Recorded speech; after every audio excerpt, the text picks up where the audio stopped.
What's wapa? She's got you running errands, picking up wedding dresses. Wapa! Marriage. Marriage is what brings us together today. You are now listening to Cutmaster Cast. I got a little too excited right there. Woo!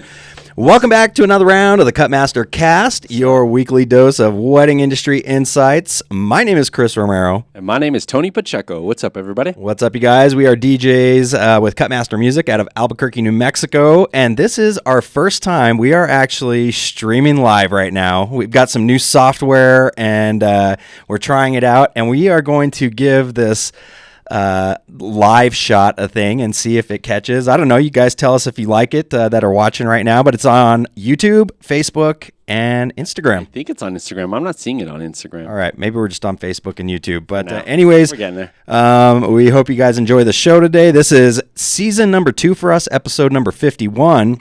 51, yep. Yep. And if you guys enjoy what you see, we'd love for you to share it out. So if you're watching right now, you think somebody might be interested, and go ahead and share this for us. And on this podcast, just to let you know, for those of you that are watching us live, we like to discuss our weekly events, wedding industry tips and hacks. And at the end of every episode, we take it back to the music, but we are not going to be taking it back to the music on the live stream because we will get punched in the face by the copyright the copyright peeps with YouTube and Facebook. So it happened to us so much on the Twitch streams when we were trying to DJ. We already know it's going to happen. It's happening. Right? So right. We there's still a lot of good content in these episodes. The music part, I feel like, is just a good way for us to still talk about music as DJs, and there's still going to be access to that part of the podcast, but you're going to have to listen to it on either Spotify or Apple Music, right? Because that's where we have the rights. But that's where we'll do it. That's right. We have rights there.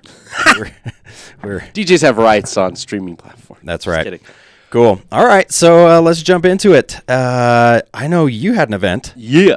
This past week. Is it your first one of the season, first right? Wedding of the year. So much fun. We were at the Sid Cutter Pavilion with Laluz, Shelby, and we had Tabitha and a new trainee. I can't remember her name, but they were all fantastic as far as like organization, coordination, all of that good stuff, right? We didn't have to do the ceremony, so that was a great way for me to start in. You know, when you always have the ceremony, it's a little more higher stress, a little more things involved. You got to start earlier. Right. All of those things factor. So when you got to just begin with the cocktail hour, you're like, okay, nice and easy. The cocktail hour was in another room, so that allowed me to have that room fully set up and then have an extra hour. In another room with the Sid Cutter? They cut it in half. Oh, okay. That's what I was going to ask, because it's one space. Exactly, so. Yeah. So what they do is they have what's called the 4K and the 8K. I think it's like square footage, maybe. I don't know. But okay. One's bigger, one's smaller. They cut it in half, cocktail hour space, and then they had dinner and reception in the other space. Beautiful, beautiful venue. I loved how much fun the couple had wanted to have. I guess this was like their second or third wedding celebration. Oh, wow. But were they Indian? Yeah, they were actually. Oh, okay. And so they had different like styles of weddings, and I think for them, they really wanted to just party. That was the big thing for them. And when I hear that for the couple, I'm like, oh, I'm your guy. Like, let's have some fun. And so we had the dance floor open probably around, I'd say 6 o'clock, 6:30. Okay. And we went all the way until 10.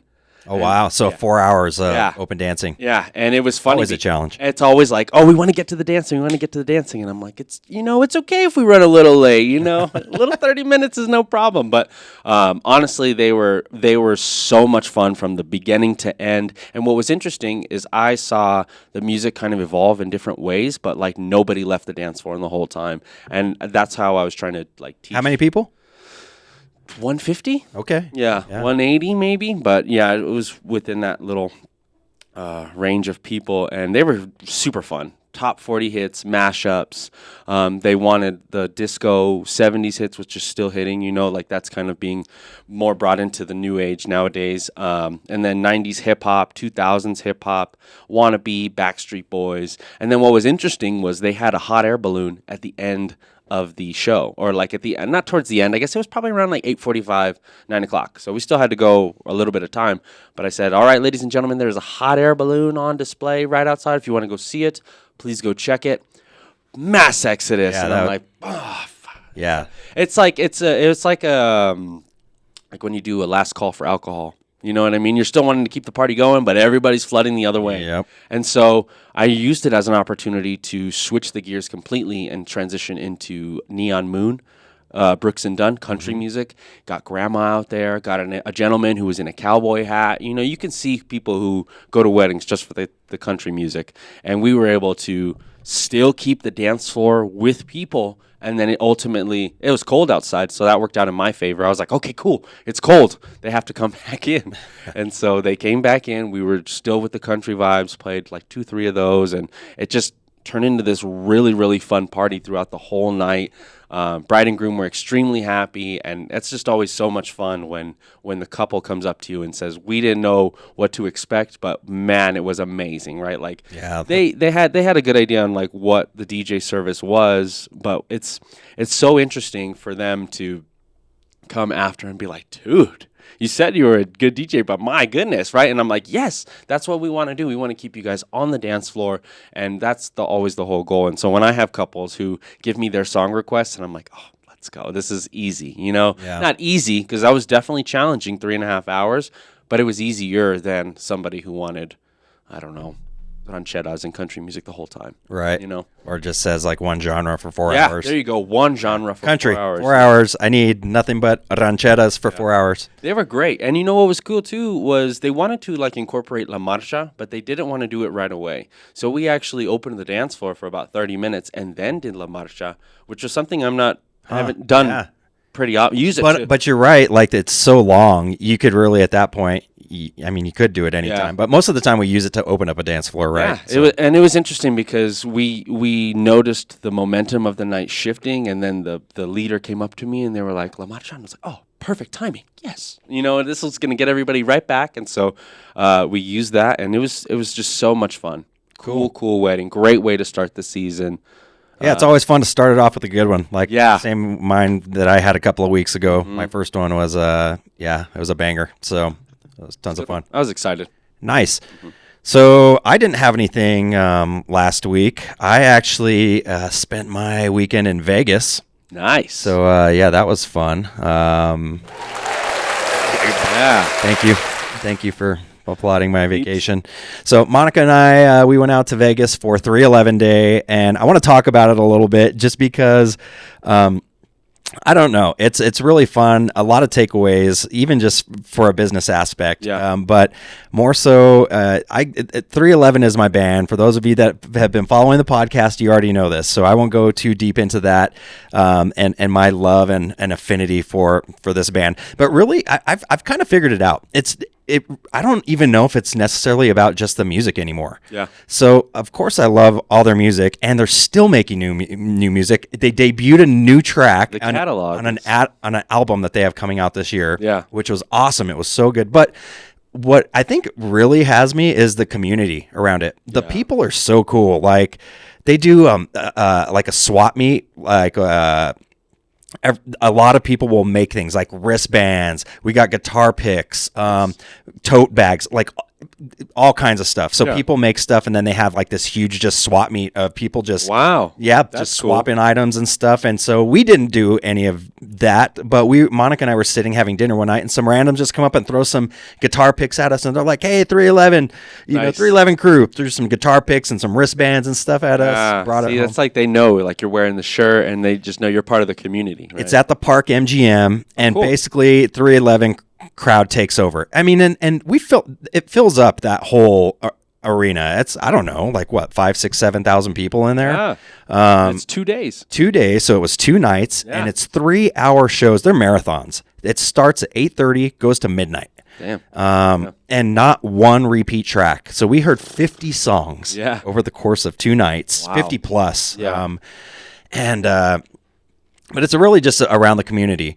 Nobody opens for them or anything? No opener. No. Wow. It's just them. 3 hours both nights. Like that's cool. And it's so you're going into like the deep cuts. Like it's not just the hits. In fact, they play the hits, but I mean, they didn't play Amber and Down until like the second night. Right. You know, they don't, it's like, this is for the 311 crowd. Right. Nice. Yeah.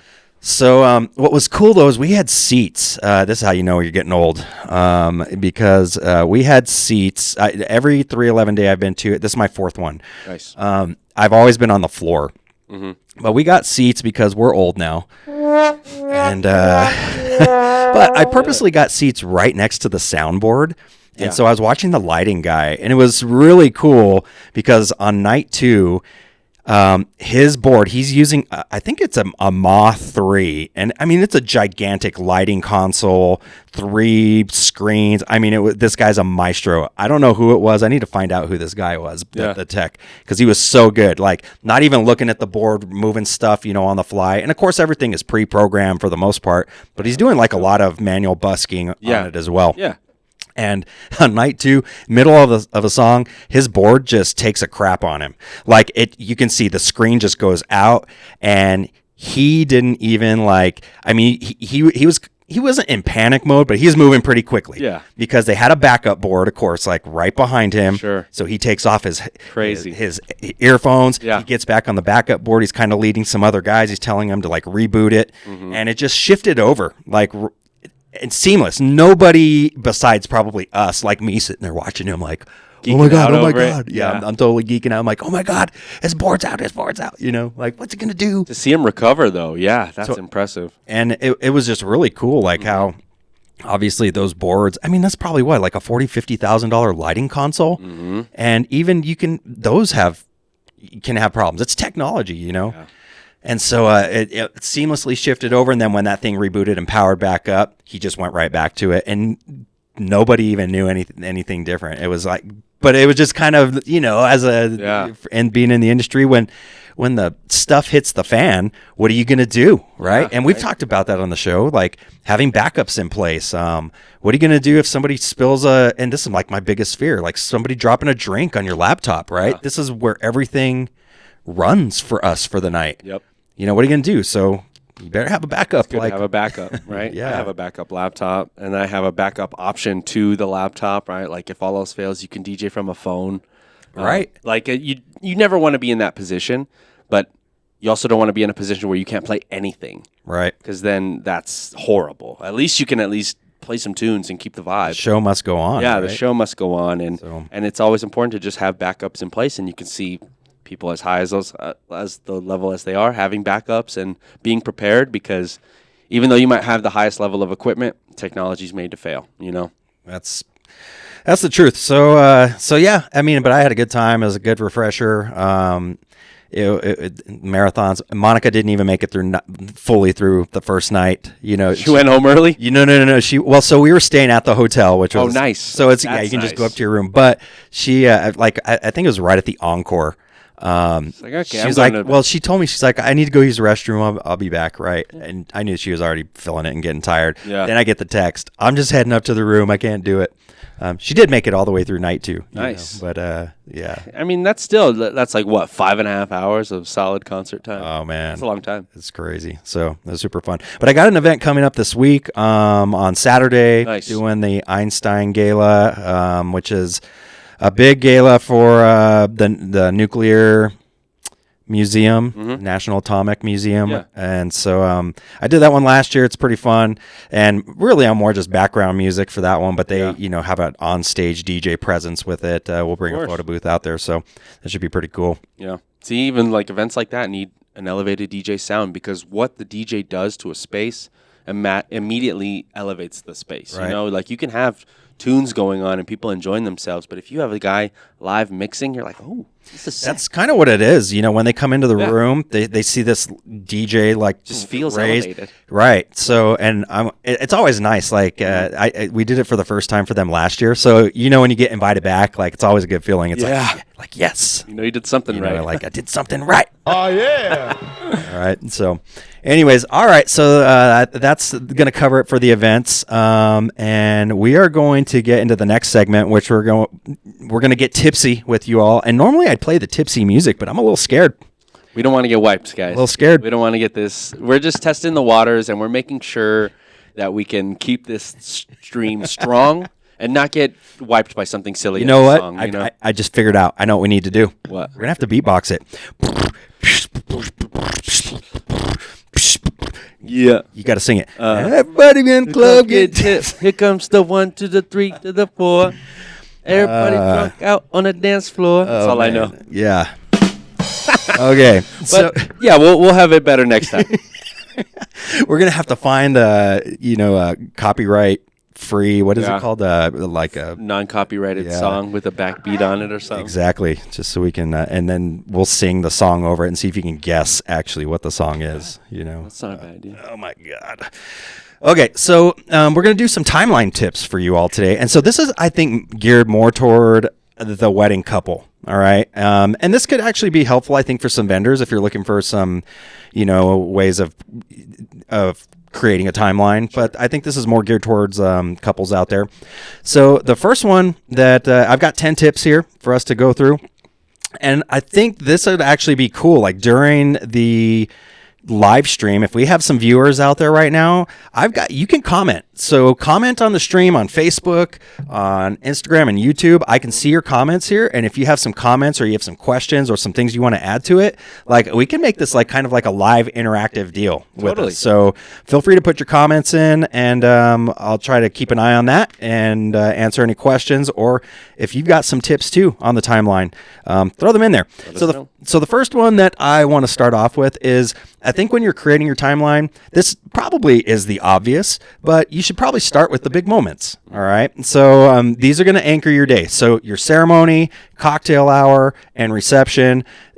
If you're doing multi-day events, like a lot of Indian or Eastern Indian weddings, then you're going to need to add those to the timeline as well. But the big portions of the actual wedding day, start there. Right. It's a great place to start because those are kind of your pillars in the day. And one thing that I notice here on our notes is that we have in number 5, prioritize your golden hour photos. And I think this is something you do want to think about in the earlier stages of your wedding day because the sunset can't be moved. And we'll talk about it a little bit more later. But making sure you understand where your dinner is going to fall and when the sunset is in that dinner time. Just trying to be mindful of those things because the last thing you want is, oh, my toasts are happening, but we've got to go to the sunset photos right now. And that can be a very common thing if you're not realizing you started your dinner at 6 and you should have started it at 6:30 or something. Right. Okay, so number 2, I think this is a big one, and it's really going to help you with everything, and that's consult with professionals, all right?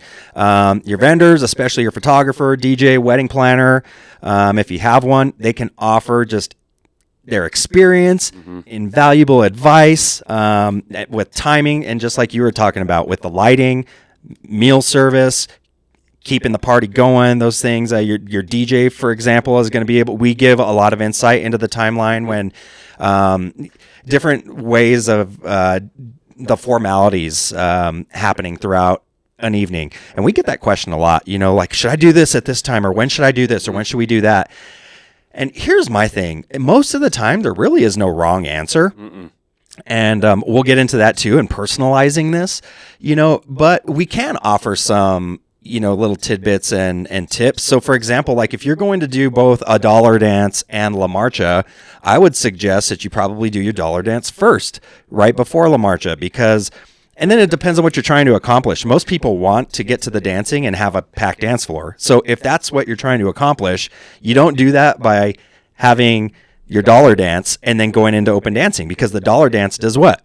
You have a line of people, and then you end up with just your bride and groom and maybe their best man, maid of honor out there. So you're actually you're doing the opposite. You're doing the opposite. You're getting rid of your dance floor. Yeah. You're going to end with nobody on the dance floor. So then on the converse of that, I would put La Marcha after that, because now we're asking everybody to come out to the dance floor, and you'll end with people dancing in the circle. For those of you out there that are watching us on live, La Marcha is a very New Mexican tradition. Almost every New Mexican wedding is going to have it. And basically, It's so I'm not going to explain it to you, but it's everybody in the room gets up with, their partner, and they do this long march and stuff, and they end up going through some different things, and they end up in a circle with the bride and groom dancing in the middle. Crowd and on the dance floor. And that's the perfect way to start your dance floor. You got everybody out there, you hit them with a banger, boom. Yep. And it's so much easier to dance on a dance floor versus being invited to a dance floor. People need to hear the correct song for them to go there. But if they're already there and something hits, they're a lot more likely to just kind of groove as opposed to like fully loving the song. So I think that's something to just be mindful of. And yeah, make sure you're consulting with the professionals, because yes, we've been through it in and out. We know exactly what to think about with timelines and how long certain toasts should be, or if you're going to be doing your grand intro, maybe it would be a smart idea to go into certain formalities, personalizing it. But we can give you that expertise. And if you find that maybe your planner does charge a premium or charges for the timeline, I would make sure you invest in that, because it's just so valuable to have an idea of what you want to do on that day, All right. Okay, so the next tip that we've got is to consider travel time. Mm-hmm. All right, so if you have multiple locations for your ceremony, the photos, the reception, factor that in for your guests and the wedding party. Yeah. So just helps you to avoid having to rush, and also make sure that people are there for key moments. Yeah, being mindful, setting aside those hour window times, like a lot of Catholic weddings, they get married in the church, right? Right. And so they do that, and then they'll have the cocktail and all these other things in different spaces. And I think that's super smartful and mindful. Smartful. That's so for those of you that are just tuning in, we have our own dictionary. Okay, we make up words, we combine words. Smartful is one of them. Smartful is one of those. It's smart and helpful. That's It's not bad. that's right. But just being mindful of that. I think that falls back to something we've talked about in the past, of thinking about the in-betweens, what Right. that looks like, right? If they have to go from, like if you're at Hyatt Tamaya and your ceremony's up and you got to take the shuttle down, thinking about that. Maybe adding some kind of cool feature to the shuttles, like having a little JBL speaker in there to keep the vibe going, right? Like that just kind of popped into my head. Yeah. Thinking about those in-betweens, maybe having a light mocktail served while they go and drive down. Oh my God. You just came up we should offer a mini DJ in the shuttle. Yeah, just option. like a party bus. How easy would that be with our stuff now? It would literally a wireless battery powered speaker, and it's a good idea. oh, yep. Don't steal our ideas, people. No, just kidding. That's what this show's for. Yeah, steal our ideas. We want to Good. share them and find different ways to make it custom, because yes, I just attended the sales summit this past week. We'll talk a lot more about it later. But one thing is about giving these extras that provide value but don't really do a lot in terms of your overall cost, right? Value adds. Exactly. And so stuff like that. One thing that I want to start adding, this is a good one, is I've had so many couples and guests from weddings saying, we loved the playlist. Did you record it? Do you have it? And I can make them on Spotify right after the wedding and share it with them and say, hey, look, this is all of the bangers I played on your wedding day. Yeah. And they can just recall it, go back to it, and use those musical songs to transport them back to that memory. Right. So I thought that was cool. I like it. Okay, so the next tip that we've got for your timeline is to actually, I've got the wrong one highlighted here. We just talked about that. So is to have buffer time. So actually, you just kind of talked about that a little bit. All right, so always add a little bit extra time in between the activities. So if you're at a place like the Tamaya, that's a good example, because the Tamaya always has a shuttle that has to bring people from the main hotel down to the Cottonwoods area if you're down there, right? Mm-hmm. So just making sure that, if ceremony is going to start at this time and you're down at the gazebo, you need to account for the shuttle having to make multiple runs. You can't get everybody on one shuttle, so. And there's always somebody late. It's always ceremony happening, and then that rolls up. Right. So and then just in between things as well. So for example, Bishop's Lodge in Santa Fe, if you're having your cocktail hour that's out like on the lawn, that's like a little trek to the ballroom, or to the other reception lawn space. Just account for those things, maybe you might need to add an extra 30 minutes for family photos, considering, or if you know that, okay, you're thinking 30 minutes, allow for 45, things like that. So just throw some buffer time in there, and then you're, once again, not being rushed, and you can make sure people are where they need to be. And a good way to look at it, I've always said it, is it's a lot more of a guideline than a timeline. Right. Your day is going to shift. Things are going to happen. Things are going to be late. Things are going to be early, right? Maybe you want to move forward just so you can start getting ahead. But you always want to look at your timeline as more of a guideline, and don't stress on this has to be happening at 6:45. The only thing I really stress about is sunset. That's like the one thing you can't work around. Let's get into it. That's the next tip. Prioritize your golden hour photos. Yep. Okay, so talk with your photographer about the golden hour. That's when the light is the best. It's soft, warm light, and especially if a lot of our venues here, they like to take you out and take you on a walk, quarter, half a mile away from the space, and so you just need to account for all of that, And trust your photographers. Really, they know, especially the locals. They know. Especially the locals, because they know where they're at in terms of venue, how the sun works here. And also, too, this was a great example from just this past weekend. We had on our timeline, I think, 7:15 or so, whatever. We had a timeline, right? They noticed the sun is shifting, and they were like, you know what, we're going to take them right now. I think we can get some really good stuff. And I saw them running out, and I was like, oh, my God, this is perfect time. And it was like 15 minutes, 20 minutes early, right? But they made that executive call, and we were like, that's fine. Go ahead and take them. We're working. We're chilling. But they knew the lighting. They understood what was happening with the sun, and trusting them to really just know what they're doing. Just make sure you're explaining to them, I want these photos. These are important to me, because then they make it happen. Right. Okay, next tip, personalize your timeline. So we were talking about this a little bit earlier. Make your wedding reflect your personal preferences. If you love to dance, allocate more time to dancing, right? If you like more food and conversation, make sure you can, feel free to give yourself an extra 15 minutes to a half hour for the dinner. Yeah. Just depends on where you're at and what your priorities are, We've seen examples where couples want to make sure they hit every table and talk to them, right? And so that's going to be a longer dinner time. We'll talk about that in the planning meetings. But if they can understand that and be okay with the extension of that time, then that's okay, because that's what's important to you. It was a very cultural thing for them to go and play games, take shots, say what's up to each table. There's like 15 tables, but they got to do it. It's part of their culture. So they allocated the time. I mean, I always tell our couples, when you're thinking of your wedding, make it yours. Like, make it unique, right? Like, there's no wrong way to do it. Do the things that, feel free to take chances and go outside of the box. And the same thing with creating your timeline. Feel free to get, to take some chances with it. And I'm going to save that. We're going to talk a little bit more about that here in just a minute. The next tip, number 7, is keeping your guests informed. Okay, so once your timeline's set, communication is key to your guests, especially if you've got gaps in the day. Like a simple program, I've been seeing this a little bit. It seems more often where basically there's like a little program at the table. Nice. Maybe on one side of it is like your food options or the menu, and then on the other side is like the timeline. Kind of the letting people know what's going to happen throughout the day. Of events. And I kind of like that too, because it just depends on the length of time for different things, but it sets the expectation for the night, right? Like, hey, we know you guys want to dance, but we have a lot of stuff that we're going to do that we want to do that's important to us, maybe formalities. Yeah. The dancing's going to start at 9:00. Just be ready for it, right? Exactly. That sort of thing. So I kind of like that, especially if you are going to start dancing a little bit later, or if you've got other things.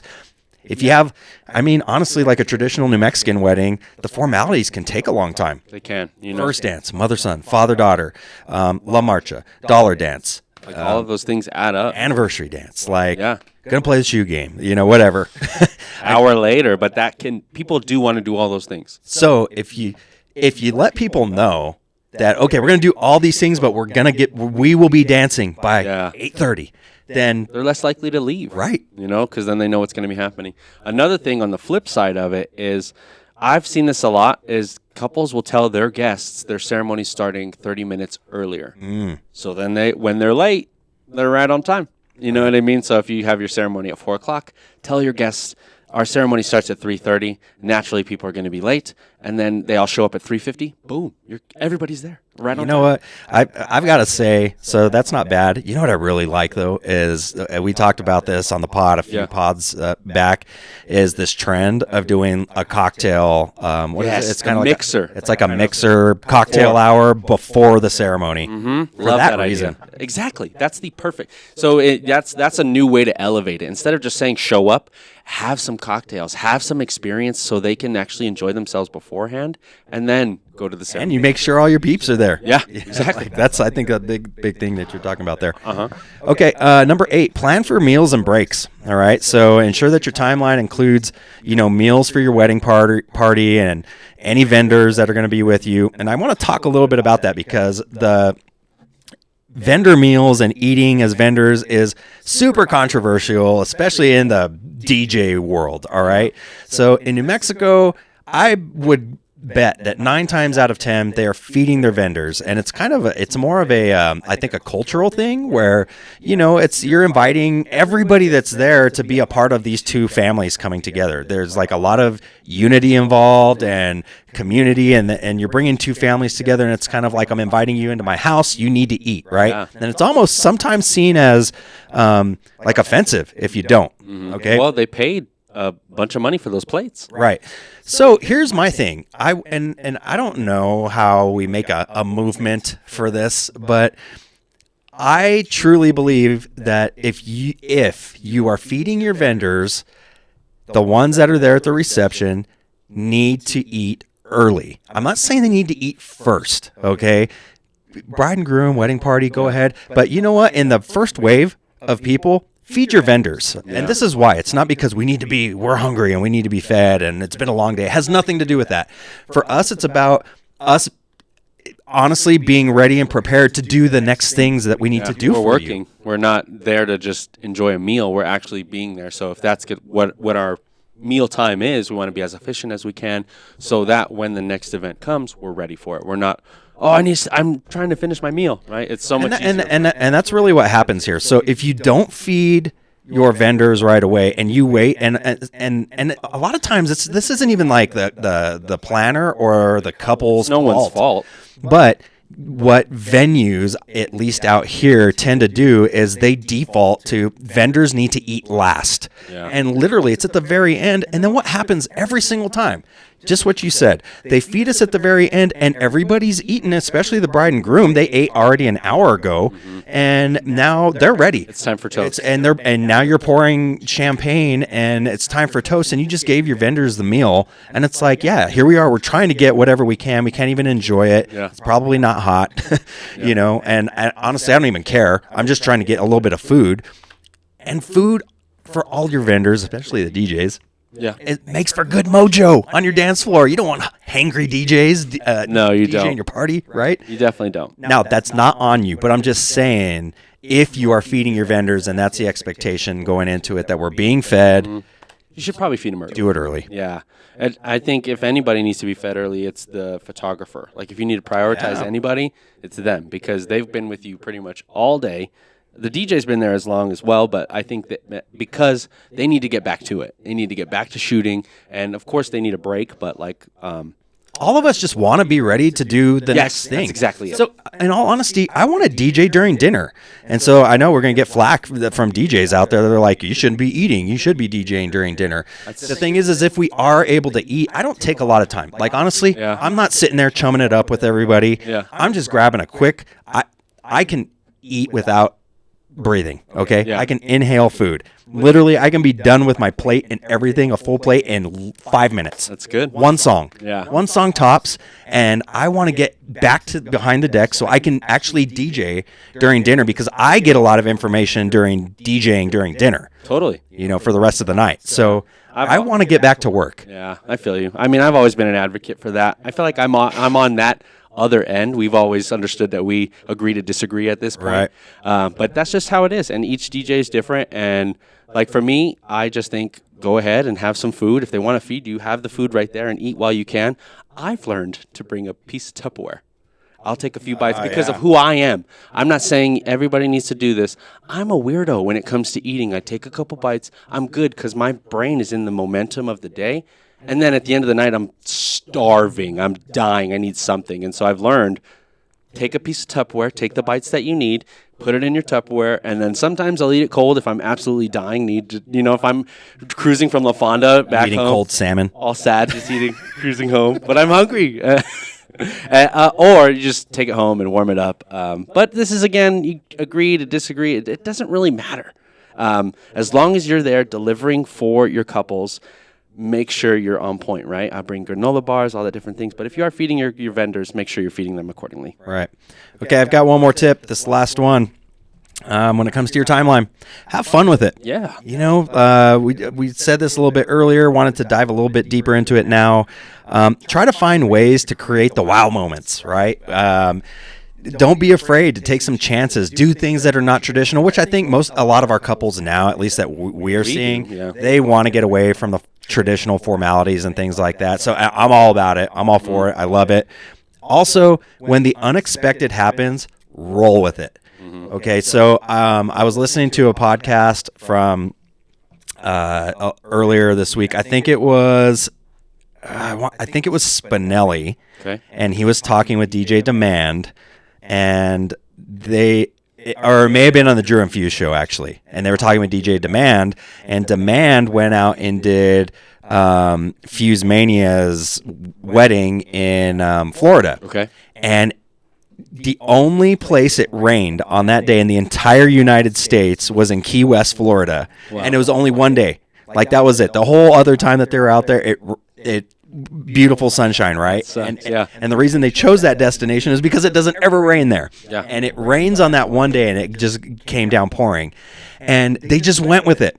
They knew, this is total pros. As a bride and groom, as a couple, that it's raining. Everybody's getting wet. They went out in the middle of the rain and just started dancing, shoes off. Nice. And then everybody else joined them. Yeah. And they talked about how they wouldn't have it any other way because of the memories it created and those moments it created.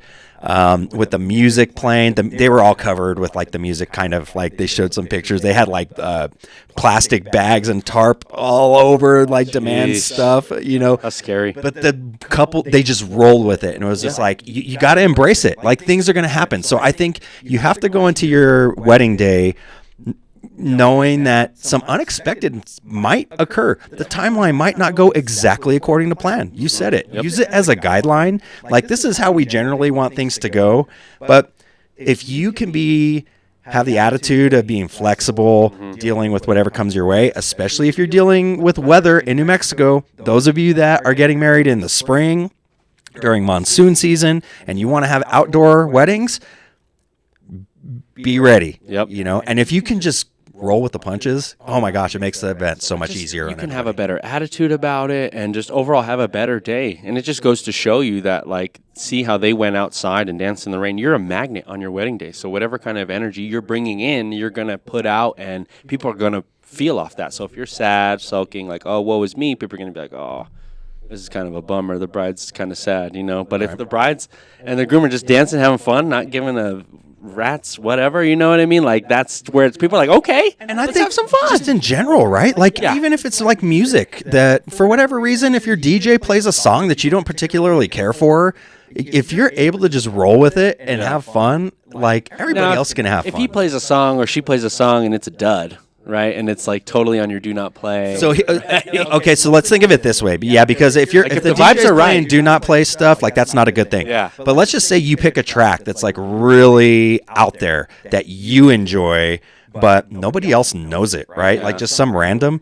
You better be out there, be out there dancing to it, because it's not going to matter. As long as the couple is out there dancing, everybody's going to dance to it too. I mean, if the groom is super, and this has happened, groom is super into Metallica. Can you play a Metallica track?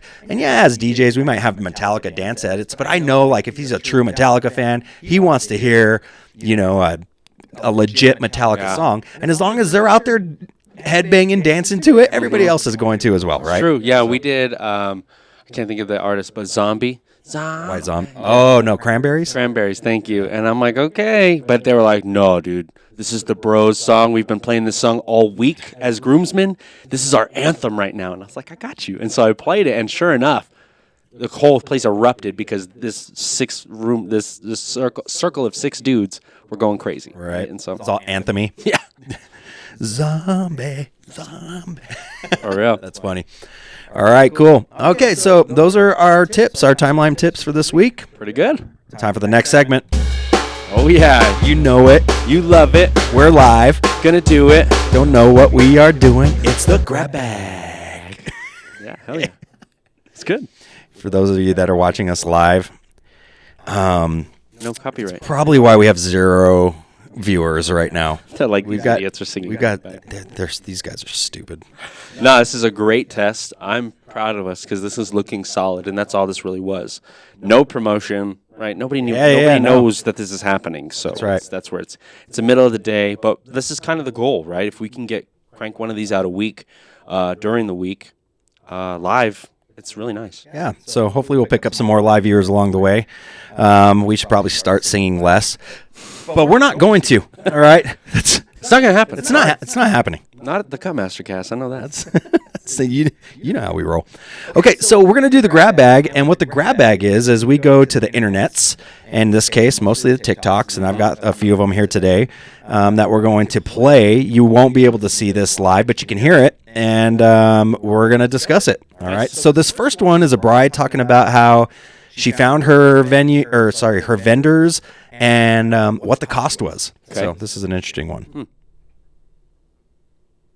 Vendors I have booked for my wedding, how I found them, and how much I'm paying them. It was really important to me as a producer to book a coordinator first and then go down from there. I talked to a lot of coordinators, and every single coordinator has their own way of doing things. I got really close with one who was going to do everything for me, and then she started to pressure me to book, and I don't do well with pressure. And I talked to maybe 50 other coordinators before I found one that I really liked. Her rate was good. She had a very calming presence, and when it got down to the contract, it was just a weird contract, and I didn't sign it. After those 2 breakups happened, I was pretty comfortable in my range of looking for a coordinator for $18.50. And I feel like the term coordinator or planner has changed. Now people do wedding management, which is more like between 60 and 90 days before they kind of like take over everything that you've done and everyone that you've booked. Some vendors have like expected investment on their website, and it makes it super easy to weed them out, but a lot of people don't post their rate. So you have to reach out, wait for a quote, and they want to get on the phone. Like, it's a whole process, and it takes so long. So I found the person that I ended up hiring on a local blog where my venue is, but when I reached out to them, their quote was way above my budget. Well, it was $2,500 and I only wanted to pay $1,850. So I ended up booking her for $1,900. The next was photo and video.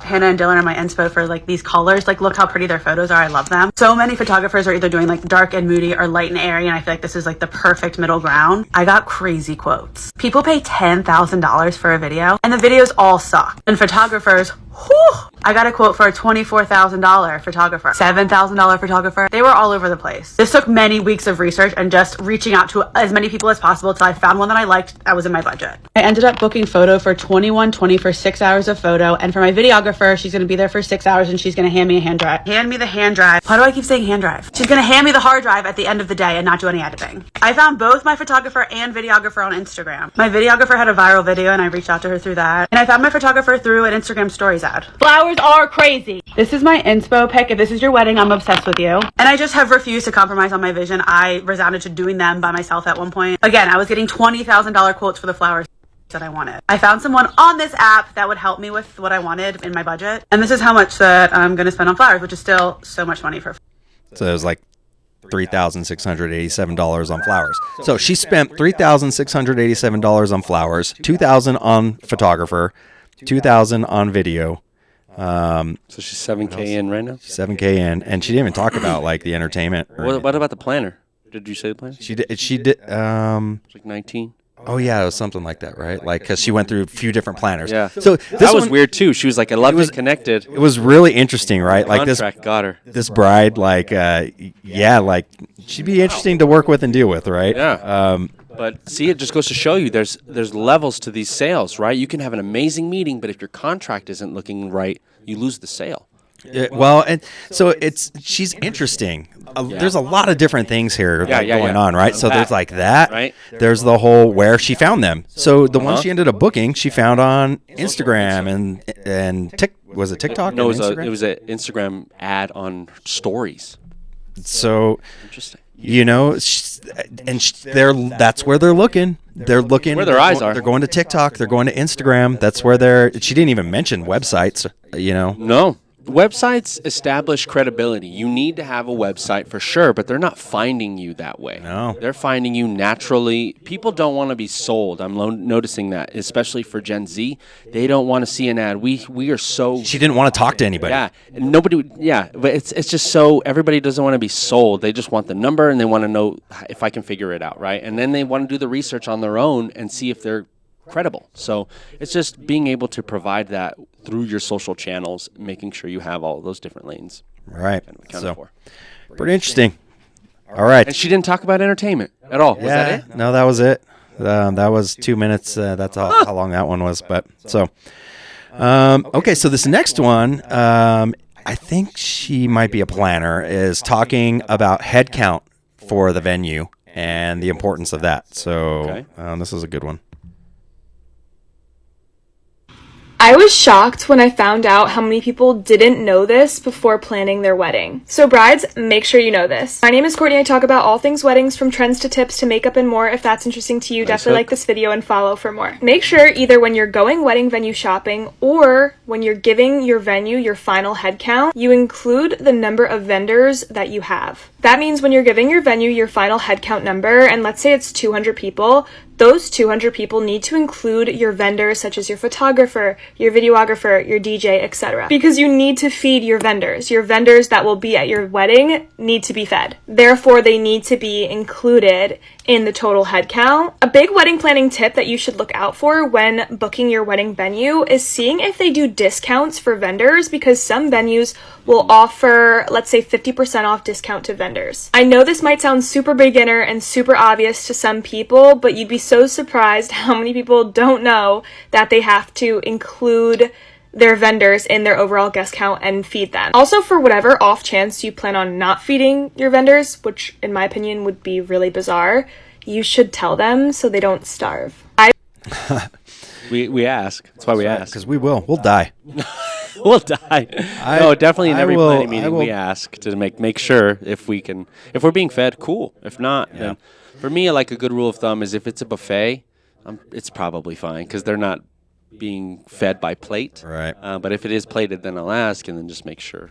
You know what? I got to give kudos to our planners that we work with, because they ask us all the time how many vendors or how many vendor meals do we need. Yeah. They'll ask me, and usually like we roll with an assistant, or if I have like a photo booth attendant there and they're there the entire time, I might ask to have them included as well. But you all do a really good job, I think, of just asking that and thinking of the vendors. Working when it comes with to us, I've definitely had like a vegetarian, a vegan assistant.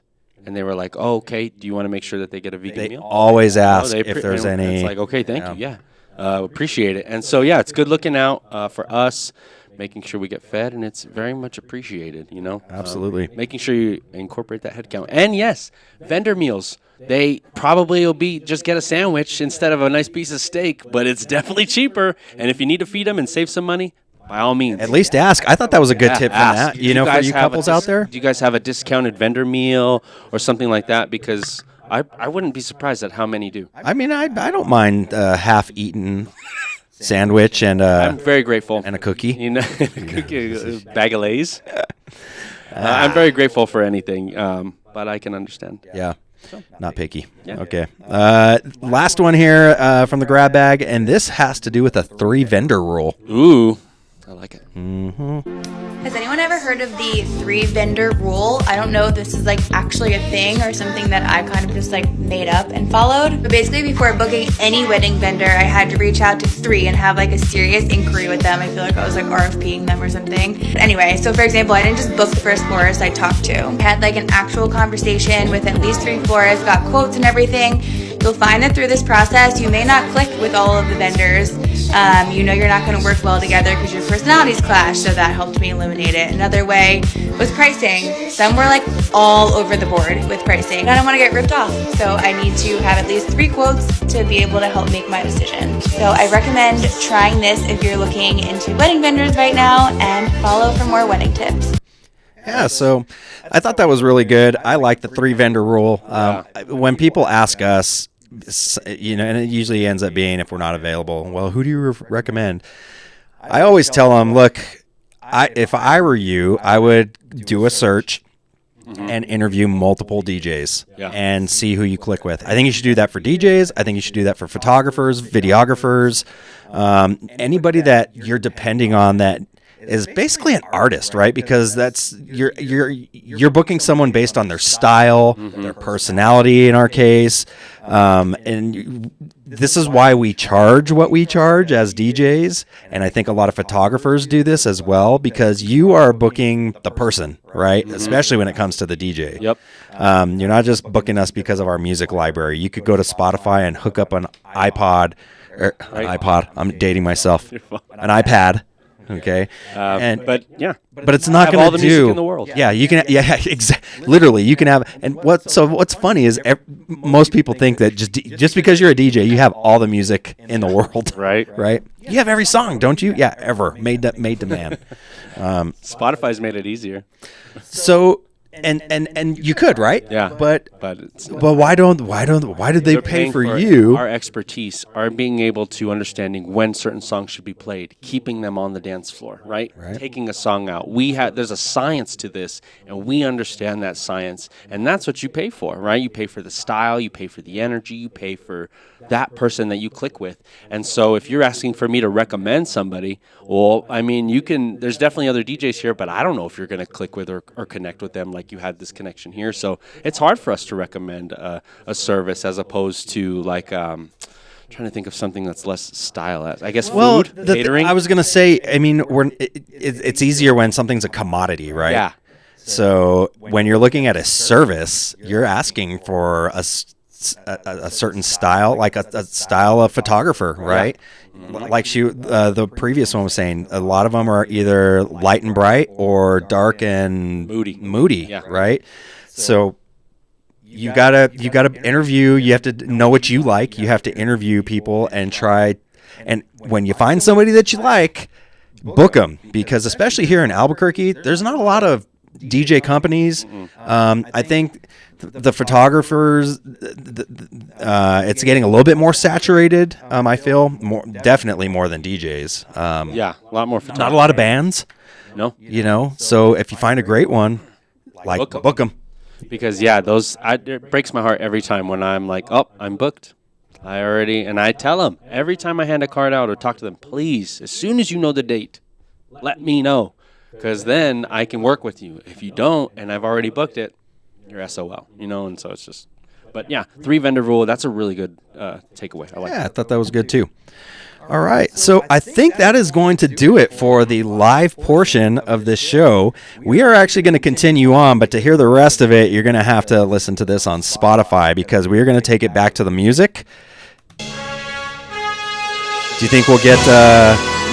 We'll get nailed for this? If they nail us, the episode's over, so haha. Because where we're going, we don't need Facebook.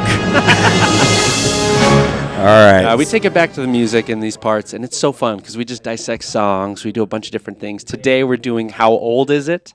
Where we go back and see how old the song is. And yeah, we're going back to, I don't even want to talk about it. You guys can find out. That's right. On Spotify. So we are going to peace out on the live portion of this. Thank you guys, all 2 of you that watched us today. We appreciate you It's a good test, honestly. This is a very successful test in my opinion. I thought so too. So we will start giving you a heads up. And actually, this is going to be saved on here. So if you're seeing this later on,